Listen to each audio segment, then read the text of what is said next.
नमस्कार शेतकरी मित्रांनो, आज आपण कांद्याला योग्य आकार व चांगला लाल रंग येण्यासाठी काय करावे जेणेकरून आपला कांदा मार्केटमध्ये चांगला शोभून दिसून बाजारभाव चांगला मिळेल.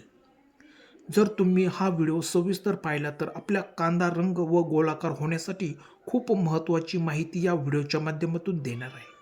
त्याचबरोबर तुमचे कांदा पिकाचे उत्पादन वाढून मार्केटमध्ये चांगल्या प्रतीने हा कांदा विकला जाईल.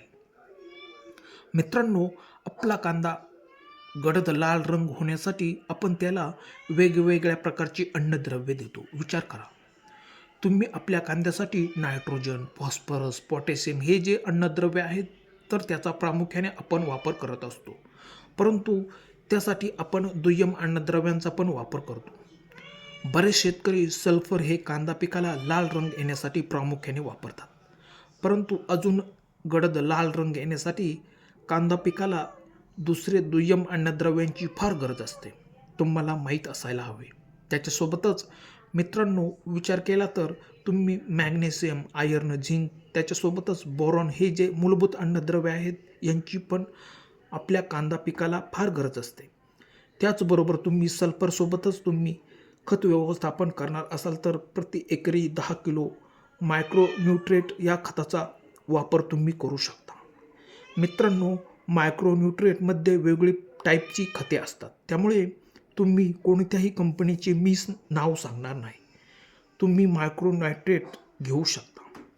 त्याच्यामध्ये कॅल्शियम, बोरॉन, आयर्न, झिंक आणि त्याच्यासोबतच मॅग्नेशियम हे जे मूलभूत अन्नद्रव्य असलेले घटक तुम्ही तुमच्या कांदा पिकाला घेऊ शकता, ज्याने आपला कांदा हा शायनिंग वाढून चकाकी वाढण्यासाठी खूप मदत होईल.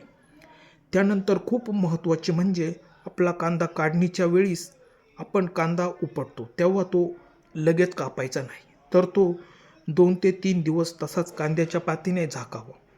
परंतु ऊन लागू न द्यावे, कारण ऊन लागल्यास त्या ठिकाणी कलर फिकट होऊ शकतो. तेव्हा ही महत्त्वाची काळजी घेणे फार गरजेचे असते. कांद्याच्या पातीने कांदा जर झाकला तर कांदा हा व्यवस्थितपणे मुरला जातो आणि पातीतला पूर्णपणे अन्नरस हा कांद्यात उतरतो. या ठिकाणी पण काही न करता हा घरगुती उपाय केल्याने आपला कांद्याचा रंग हा गडद लाल होण्यासाठी खूप मदत होईल. त्यानंतर मायक्रोन्यूट्रिएंटने आपला कांदा हा जास्तीत जास्त टिकवण्यासाठी त्याची क्षमता वाढून तो चाळीत किती पण दिवस व्यवस्थित राहील.